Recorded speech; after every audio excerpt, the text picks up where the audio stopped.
Last video में मैंने आपसे बात करी थी डाइवर्सिटी के बारे में और एक्सेप्शनल चाइल्ड के बारे में। आज हम बात करेंगे विजुअल इम्पेयरमेंट के बारे में। विजुअल इम्पेयरमेंट एक्चुअली होता क्या है? तो देखिए, जो विजुअल इम्पेयरमेंट है वो एक्चुअली विजुअल का मतलब होता है देखने से रिलेटेड कोई प्रॉब्लम हो। यानी कि जब बच्चे को कोई भी चीज़ पढ़ने में प्रॉब्लम हो, उसको देखने में प्रॉब्लम हो, तो वो सारी चीज़ें विजुअल इम्पेयरमेंट के अंदर आ जाती हैं। चलिए स्टार्ट से पढ़ना शुरू करते हैं। क्या है मीनिंग, क्या है? Visual impairment is a problem related visual activity acuity. यानी कि विजुअल इम्पेयरमेंट एक ऐसी प्रॉब्लम होती है विजुअल एक्विटी से रिलेटेड होती है। ठीक है, आगे है the person whose visual acuity is less than. अगर किसी पर्सन की देखने की जो क्षमता है वो 6/60 से कम है, after glass correction may be termed as visually impaired. यानी कि ग्लासेस के बाद अगर कोई बच्चा, उसकी जो विजुअल एक्यूटी है वो 6.60 से कम है, बट जैसे ही वो ग्लासेस वगैरह यूज़ करता है तो उसकी जो विजुअल इम्पेयरमेंट है वो करेक्ट हो जाती है। यानी कि अब उसको देखने में कोई प्रॉब्लम नहीं हो रही, तो ऐसे बच्चे विजुअल इम्पेयरमेंट के अंदर काउंट होते हैं। ठीक है, इसमें बच्चों को देखने से रिलेटेड मेनली प्रॉब्लम होती है। तो चलिए, इसमें कौन कौन सी कैटेगरी को डाला गया है? वी कैन क्लासीफाई, हम क्लासीफाई कर सकते हैं विजुअली इम्पेयरमेंट चिल्ड्रन को इनटू 4 कैटेगरीज में। वो 4 कैटेगरीज कौन कौन सी है? First one is profoundly impairment, second is cerebrally impairment, third one is moderately impaired, और फोर्थ है मिल्डले इम्पेयर्ड। तो प्रोफाउंडली इम्पेयर्ड में क्या आता है कि दे आर टोटली ब्लाइंड, यानी ऐसे बच्चे जिनको बिल्कुल भी नहीं दिखता, जिनकी विजुअल इक्विटी क्या है, ज़ीरो है, बिल्कुल दोनों आँखों की, जिनको बिल्कुल भी दिखाई नहीं देता, वो प्रोफाउंडली इम्पेयर्ड के अंदर आते हैं। नेक्स्ट है सेरेब्रली इम्पेयर्ड। इसमें ऐसे बच्चे आते हैं जिनको थोड़ा बहुत दिखता है, यानी कि दे आर पार्शली ब्लाइंड, यानी थोड़े ब्लाइंड होते हैं। People whose visual acuity is better I is less then 660, यानी कि जो उनकी विजुअल एक्यूटी होती है वो 660 से कम होती है। After maximum correction, maximum cases में वो इतना हो जाता है। They can read only the second letter. जब आपने देखा होगा, अगर हम आई टेस्ट करवाने चाहते हैं तो सबसे पहले बहुत बड़ी लाइन आती है, उसके बाद छोटी छोटी छोटी लाइनें ऐसे, मतलब उनके जो साइज होते हैं, फॉन्ट साइज, वो छोटे होते चले जाते हैं। तो बोल रहे हैं कि ऐसे बच्चों को जो सेकेंड लाइन होती है ना, वही प्रॉपरली शो होती है। They can read only the second letter on the visual activity test board by their better eye के थ्रू। नेक्स्ट है मॉडरेटली इम्पेयर्ड। इसमें क्या होता है? Their impairment is not very serious. इनकी जो इम्पेयरमेंट है विजुअल से रिलेटेड वो इतनी ज़्यादा सीरियस नहीं है। आगे they have visual acuity is between. इनकी जो विजुअल एक्यूटी, देखने की जो टेंडेंसी है, वो अराउंड 624 से 660 के बिटवीन में आती है। नेक्स्ट है mildly impairment. Such a visual problem is general in nature. ऐसी वाली जो प्रॉब्लम होती है नेचुरल जर्नली ही होती है, because this does not disturb on person. ये किसी पर्सन को डिस्टर्ब नहीं करती, इसमें थोड़ा बहुत देखने से रिलेटेड प्रॉब्लम होती है। यानी आजकल आपने नॉर्मली देखा होगा कि लोगों को ना ऐसी प्रॉब्लम होती है ना, उनको थोड़ा बहुत ऊपर स्पेक्स वगैरह के बाद ये चीज़ें करेक्ट हो जाती हैं, तो वो चीज़ है। तो इनका जो विजुअल एक्विटी है वो 6/9 से 6/12 तक होता है। नेक्स्ट अगर मैं बात करूँ इनकी करेक्टरिस्टिक्स की, तो जो इनकी करेक्टरिस्टिक्स होती हैं विजुअली इम्पेयर्ड चिल्ड्रन की, क्या क्या है? The characteristics of those children, ऐसे बच्चों की जो विशेषताएं होती हैं, who are either absolutely blind, या तो वो बिल्कुल ब्लाइंड होते हैं यानी जीरो विजुअल एक्विटी होती है, या फिर लीगली ब्लाइंड, यानी कि या तो उनकी देखने की क्षमता बिल्कुल ज़ीरो होती है, या तो फिर वो थोड़े बहुत अंधे होते हैं।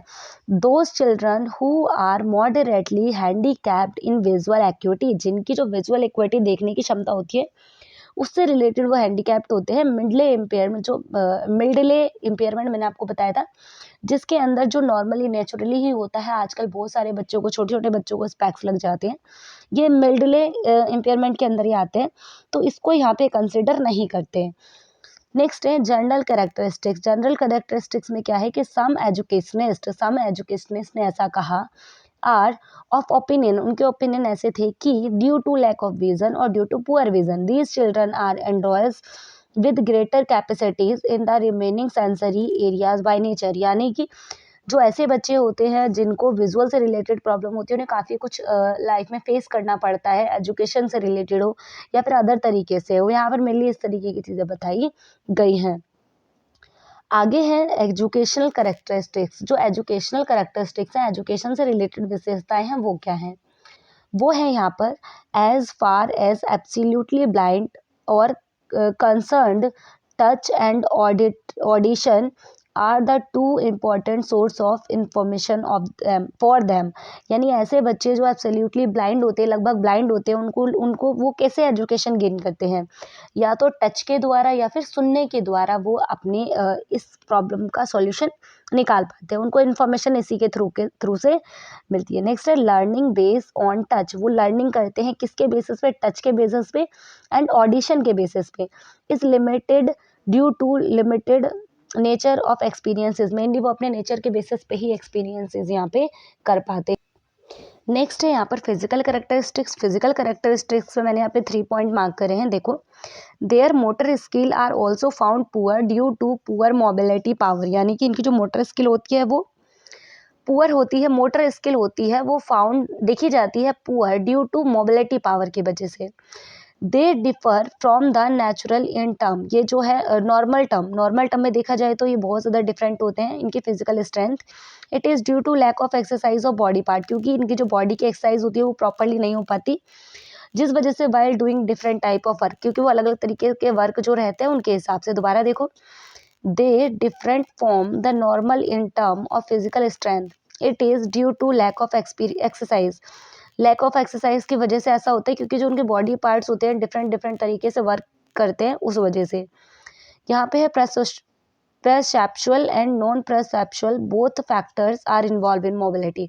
इसमें परसेप्चुअल और नॉन परसेप्चुअल दोनों तरीके से जो यहाँ पे होते हैं फैक्टर, वो दोनों इन्वॉल्व होते हैं मेनली। अच्छा, लोकोमोटर मैंने आपको पहले भी बताया था। लोकोमोटर का मतलब होता है हमारे बॉडी पार्ट से रिलेटेड। अगर कोई बॉडी पार्ट बिल्कुल मूव करना बंद कर दे तो वो लोकोमोटर की वजह से अफेक्ट हुआ रहता है। नेक्स्ट है कॉग्निटिव। कॉग्निटिव कैरेक्टरिस्टिक्स के अंदर विजुअली इम्पेयर्ड चिल्ड्रन में भी have poor cognitive power in general. Generally देखा जाए तो जो विजुअल इम्पेयर्ड चिल्ड्रन होते हैं उनकी जो पावर होती है कॉग्निटिव वाली, वो बहुत ज़्यादा पुअर होती है, ख़राब होती है। दे कैन, इसको आप पॉइंट वाइज लिख सकते हैं, first point, second point, third point, इस तरीके से। सेकंड है they can not be explain by reader और राइटर और बाय यूजिंग ब्रेन। मतलब वो अपने ब्रेन के हिसाब से कोई भी लिखना या फिर कुछ भी रीड करना वो अपने दिमाग से नहीं कर सकते। They are not slow in non social concept with respect to norms. मतलब वो क्या होते हैं, बहुत स्लो होते हैं। They are not slow in non social concept, मतलब वो ना तो स्लो होते हैं ना ही नॉन सोशल कॉन्सेप्ट के हिसाब से नॉर्म होते हैं। नेक्स्ट अगर हम बात करें साइंस की, साइंस ऑफ विजुअल इम्पेयरमेंट, इनके साइन क्या क्या होते हैं? फर्स्ट इज ये फ्रेगमेंट एक्सपीरियंसेस ऑफ वाटरी आई। मतलब जो उनकी आँखें होती हैं बहुत ज़्यादा वाटरी ट्रांसपेरेंट से दिखने लग जाती हैं। इरेगुलर आई मोमेंट, उनकी आँखें अलग अलग डायरेक्शन में मूव करने लग जाती हैं। Difficulty in reading small prints, मतलब उनको जो है छोटे छोटे प्रिंट देखने में प्रॉब्लम होती है। कंप्लेंट्स ऑफ डिजीनेस, डिजीनेस का मतलब होता है चक्कर आना। For after reading a passage read करने के बाद ऐसी कंप्लेंट शिकायत देखने को मिलती है कि उन्हें चक्कर आने लगते हैं। फ्रिक्वेंट आई इन्फेक्शन, उनको बहुत जल्दी जल्दी आंखों में इन्फेक्शन होने लगते हैं। ब्लड विजन, देखने में धुंधलापन होता है। Putting hand on one I while reading something, जब वो कुछ देखने की कोशिश करते हैं, कुछ पढ़ने की कोशिश करते हैं तो अपनी एक आंख पे हाथ रख लेते हैं फिर पढ़ते हैं वो। Regular reading and inflamed ice, यानी इन्फ्लेम्ड का मतलब होता है सूजन आना। जब वो बहुत ज़्यादा कंटिन्यू रीड करते रहते हैं तो उनकी आंखों में स्वेलिंग आ जाती है। Sitting in a first row, वो पहली बेंच पे बैठते हैं। प्रेजेंटली का मतलब लगातार, जब उनको कंटिन्यू बोर्ड पे देखना पड़े तो। Difficulty in moving around the class, उन्हें क्लास में घूमने में भी प्रॉब्लम आती है। Difficulty in reading the book from normal distance से बुक पढ़ने में भी उनको प्रॉब्लम होती है। नेक्स्ट है बिहेवियरल कैरेक्टरिस्टिक्स। बिहेवियरल कैरेक्टरिस्टिक्स के अंदर क्या क्या आएगा? Visual impaired people are generally very irritative in nature, वो बहुत ज़्यादा इरिटेटिव यानी कि इरिटेट वाले होते हैं। They possess very poor self confidence, को सेल्फ कॉन्फिडेंस होता है वो भी पुअर होता है इस डिसेबिलिटी की वजह से। नेक्स्ट अगर हम बात करें कम्युनिकेटिंग के बारे में, कम्युनिकेटिंग एबिलिटीज़ इनकी कैसी होती है, they have difficulty in reading, उनको रीडिंग करने में भी दिक्कत आती है। They need either large print book, उनको बहुत बड़े-बड़े प्रिंट वाली बुक की ज़रूरत होती है कुछ भी पढ़ने के लिए। They use recorded material and reader for reading, मतलब वो मेनली रीड करने के लिए या फिर रीडिंग करने के लिए रिकॉर्डेड मटेरियल का यूज़ लेते हैं। Many visual impaired children use magnifying glass, बहुत सारे विजुअल इम्पेयर्ड चिल्ड्रन होते हैं वो मैग्नीफाइंग ग्लास का यूज़ करते हैं। नेक्स्ट है देयर कम्युनिकेशन में बी पुअर, उनका जो कम्युनिकेशन होता है, बात करने का तरीका, कम्युनिकेशन पावर, वो बहुत ज़्यादा ख़राब होती है। In initial period of their live, जब वो शुरू वाले होते हैं, मतलब शुरुआत में उनका ख़राब होता है, बट जैसे जैसे वो 18+ होते हैं, आफ्टर 18 दे फाउंड वो नॉर्मल कम्युनिकेशन स्किल वाले हो जाते हैं। They prefer oral to written communication and do not like to read और राइट टू मच, यानी वो मेनली प्रेफर करते हैं ओरल कम्युनिकेशन को, ना कि वो लिखना और बोलना पसंद करते हैं ज़्यादा। तो सोशल डेवलपमेंट एंड एडजस्टमेंट, इसमें क्या है, process of socialisation will be low in case of absolutely blind children as it depend much respected response of other. ये जो होते हैं, इनका जो प्रोसेस है सोशलाइजेशन विल बी, इनका लो होता है बहुत ज़्यादा। और ये क्या करते हैं, जो ब्लाइंड बच्चे होते हैं वो मेनली दूसरों के रिस्पॉन्स पे डिपेंड होते हैं। Even a small amount of vision is help for social development, जो स्मॉल अमाउंट ऑफ विजन है उनका, वो सोशल डेवलपमेंट में हेल्प करता है, हेल्पफुल होता है बहुत ज़्यादा। अगला क्या है, they they can participate in many play activity like singing, dancing and swimming, वो मेनली इस तरीके की एक्टिविटीज़ में पार्टिसिपेट करते हैं। Next cause of impaired vision, जो इम्पेयर्ड विजन में हेरिडिटी कॉज, यानी जो ऐसा है वो हेरिडिटी से रिलेटेड हो सकता है। विजन इज में very much related to heredity और जीन्स, ये जीन्स और हेरिडिटी से रिलेटेड भी हो सकती है प्रॉब्लम। इन अ स्टडी के according, study conducted on 40 student suffering from visual impairment, यहाँ पे स्टडी की गई कि 40 स्टूडेंट जो होते हैं वो एक क्लास में ऑलमोस्ट सफ़र कर रहे हो, मतलब मोस्टली जो बच्चे हैं। इन अ स्टडी के according conducted on 40 student suffering from visual impairment, it was found that all of them were offspring, मतलब जो स्टडी की गई है उसके अकॉर्डिंग 40 स्टूडेंट पे करा गया, तो मोस्टली जो बच्चे थे उनकी जो ये वाली डिसेबिलिटीज़ थी ना, वो उनको पेरेंट्स से ही मिली है। Of those parents who have close blood relation with each other, जिनके जो ब्लड रिलेशन है बहुत ज़्यादा क्लोज थे अपने फैमिली मेम्बर्स से। अगला है एनवायरमेंट कॉजेज। एनवायरमेंट कॉजेज क्या हो सकते हैं, small pox is an important cause of visual impairment in India. जैसे आपको पता है छोटे बच्चों को जो स्मॉल पॉक्स है वो बहुत ज़्यादा हो जाते थे, छोटी माता, जिसकी वजह से उनको विजुअल इम्पेयरमेंट होने के चांसेस बहुत ज़्यादा रहते थे। तो इंडिया के अंदर मेनली इसके वजह से भी बच्चों को ऐसी प्रॉब्लम्स हो जाती हैं। अगला है मेल न्यूट्रिशन, मतलब कुपोषण, खाना पानी प्रॉपर ना मिल पाने की वजह से भी उनको ऐसी प्रॉब्लम हो जाती थी। Malnutrition is a major cause of visual impairment is poor या फिर लेस डेवलपमेंट ऑफ नेशन। अगला है identification of visually impaired children, इसको आइडेंटिफाई करना है आपको, तो इसमें आप सिंपली सिर्फ नेम भी लिख सकते हैं, चाहे तो उनके पॉइंट भी डिफाइन कर सकते हैं। फर्स्ट है बिहेवियरल सिम्टम, क्या क्या सिम्टम होंगे उनके, जैसे आप फर्स्ट ये थर्ड वाला कर सकते हैं। ही कम्प्लेन्ड ऑफ विजुअल ब्लड, वो कंप्लेन करते हैं कि उनको देखने में ब्लर हो रहा है बहुत ज़्यादा, अटैम्प्ट ऑफ ब्रश, या यहाँ तक कर लो, ब्लरिंग तक।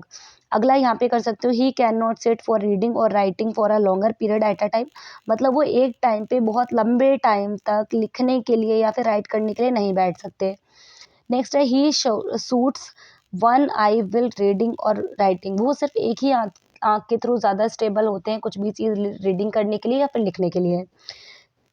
नेक्स्ट है कि ही यूज़ अ मैग्नीफाइंग ग्लास, ये तो हमने पहले भी पढ़ा था कि मैग्नीफाइंग ग्लास का यूज़ करते हैं किसी भी चीज़ को पढ़ने के लिए। नेक्स्ट है ही कंप्लेन डिजीनेस, यानी वो ऐसी कंप्लेन करते हैं कि उन्हें चक्कर आ रहे हैं कुछ भी ज़्यादा देर तक पढ़ने में। नेक्स्ट है फिजिकल सिम्टम, फिजिकल सिम्टम में भी आप कर सकते हैं, कांस्टेंट हेडेक होता रहता है उन बच्चों को मेनली विजुअल वर्क करने पर। नेक्स्ट है ब्लड विजन होता है, डिफ़िकल्टीज़ होती है इन आइडेंटिफाई स्मॉल डिटेल्स, पिक्चर को आइडेंटिफाई करने में। रेगुलर ब्लिंकिंग ऑफ आई, उनकी आंखें बहुत ज़्यादा झपकते रहती हैं पल के। नेक्स्ट है मेडिकल एग्जामिनेशन, उन बच्चों को मेडिकल एग्जामिनेशन देना रहता है, तो ये चीज़ें इसके अंदर हैं, जैसे कि चार्ट यूज़ करा जाता है उनकी इसको टेस्टिंग के लिए, तो ये सारी चीज़ें यहाँ पर आ जाएंगी। इसी के साथ ही हमारा ये टॉपिक कंप्लीट होता है। नेक्स्ट वीडियो में हम पढ़ेंगे हियरिंग इम्पेयरमेंट वाला क्वेश्चन। तो जो विजुअल इम्पेयरमेंट है वो भी बहुत ज़्यादा इंपॉर्टेंट है। अगर आपको ये वीडियो थोड़ी भी हेल्पफुल लगी है तो चैनल को सब्सक्राइब कर लें और ऐसी ही और वीडियो के लिए नोटिफिकेशन को क्लिक कर लें। Thank you so much watching this video.